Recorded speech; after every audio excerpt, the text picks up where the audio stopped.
Assalamualaikum warahmatullahi wabarakatuh. Perkenalkan, kami dari kelompok 3 akan mempresentasikan materi kami yang berjudul Puasa Sunnah. Adapun elemen materi yang akan kami bahas dalam kesempatan kali ini yaitu yang pertama pengertian puasa sunnah, yang kedua macam-macam puasa sunnah, dan yang ketiga kesimpulannya. Oke, langsung saja. Yang pertama, pengertian puasa sunnah. Puasa sunnah adalah amalan yang dapat melengkapi kekurangan amalan wajib. Selain itu pula, puasa sunnah dapat meningkatkan derajat seseorang menjadi wali Allah yang terdepan, as-sabiqun al-muqarrabun. Lewat amalan sunnah inilah seseorang akan mudah mendapatkan cinta Allah, sebagaimana disebutkan dalam hadis qudsi, yang artinya, hambaku senantiasa mendekatkan diri padaku dengan amalan-amalan sunnah, sehingga aku mencintainya. Jika aku telah mencintainya, maka aku akan memberi petunjuk pada pendengaran yang ia gunakan untuk mendengar, memberi petunjuk pada penglihatan yang ia gunakan untuk melihat, memberi petunjuk pada tangannya yang ia gunakan untuk memegang, memberi petunjuk pada kakinya yang ia gunakan untuk berjalan. Jika ia memohon sesuatu kepadaku, pasti aku akan mengabulkannya, dan jika ia memohon perlindungan, pasti aku akan melindunginya. Macam-macam puasa sunnah. Puasa hari Senin dan hari Kamis. Puasa hari Senin dan hari Kamis sebagaimana dianjurkan Nabi Shallallahu Alaihi Wasallam melalui sabdanya, yang artinya dari Aisyah radhiyallahu an bahwa Nabi Shallallahu Alaihi Wasallam memiliki waktu puasa pada Senin dan hari Kamis. Hadis riwayat Abu Daud.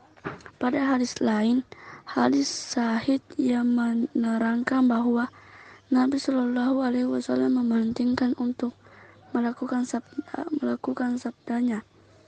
Amal-amal perbuatan dilaporkan pada hari Senin dan Kamis, maka aku senang bila amalku dilaporkan dalam keadaan aku sedang berpuasa. Maksudnya dilaporkan kepada Allah. Adapun di bawahnya amal-amal tersebut oleh malaikat adalah 1 kali malam dan 1 kali siang hari, dan tentang di bawahnya pada bulan Syaban adalah dibelokkan pada pengertian di bawahnya amal 1 tahun secara keseluruhan. Pada hari Senin lebih afdal daripada hari Kamis karena adanya kekhususan yang banyak dikemukakan oleh para ulama.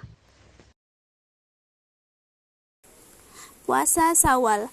Puasa ini disyariatkan berdasarkan hadis Nabi Muhammad SAW sebagai berikut.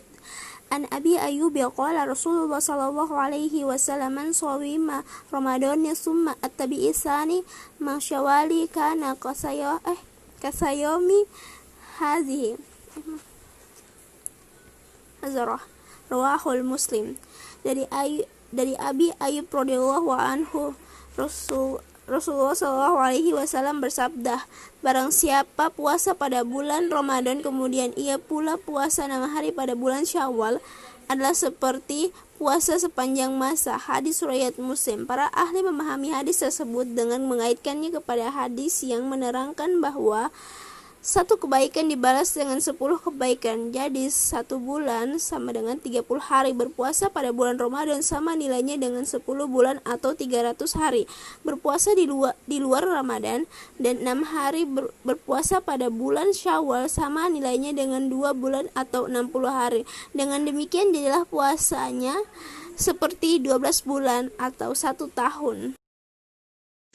Puasa Arafah. Puasa pada hari Arafah 9 Zulhijjah bagi yang tidak sedang haji, sedangkan bagi orang yang haji,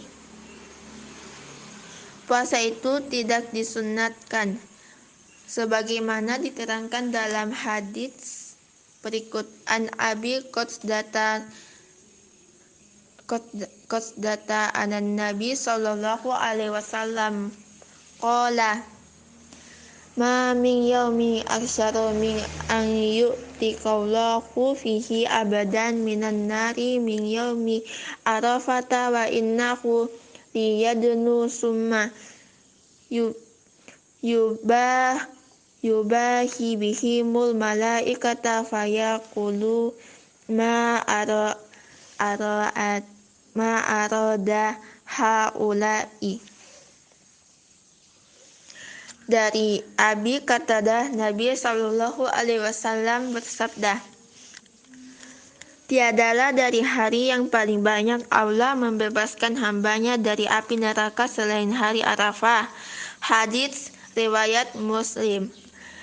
Hukum puasa ini sunnah muakkad. Dosa yang dilebur adalah dosa-dosa kecil yang tidak ada sangkut pautnya dengan hak-hak Adam. Sebab dosa besar bisa dilebur hanya dengan bertaubat yang sah. Sedangkan hak Adam terserah pada kerelaan yang bersangkutan sendiri.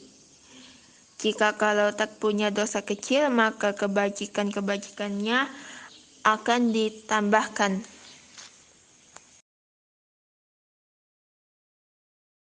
Puasa Asyura atau Muharram.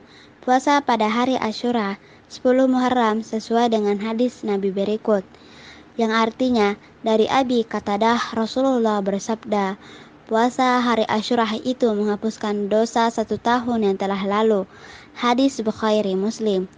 Hukum puasa ini sunnah muakkad. Diterangkan dalam hadis Muslim bisa melebur dosa selama 1 tahun yang telah lewat. Adapun hadis-hadis tentang bercelak mata, mandi, dan memakai harum-haruman di hari Asyura adalah palsuan para pemalsu hadis.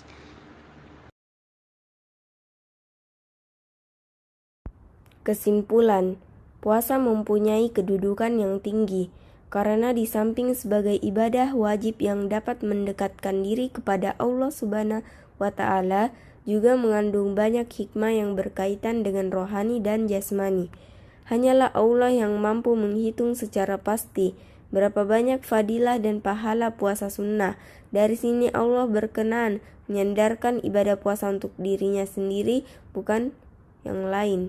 Puasa sunnah ada 11, yaitu yang pertama puasa 6 hari bulan Syawal, yang kedua puasa hari Senin dan hari Kamis, yang ketiga puasa pada hari Arafah 9 Zulhijjah, yang keempat puasa 3 hari setiap bulan, hari Bid, yang kelima puasa hari ke-9 pada bulan Muharram, puasa Tasu'ah, yang keenam puasa hari Asyura 10 Muharram, yang ketujuh puasa bulan Sya'ban, yang kedelapan puasa berselang hari, yaitu puasa 1 hari berbuka 1 hari, puasa Daud, yang ke-9 puasa 8 hari bulan Zulhijjah sebelum hari Arafah, puasa Tarwiyah, dan yang terakhir puasa pada bulan-bulan yang terhormat, Al-Ashar Al-Hurum.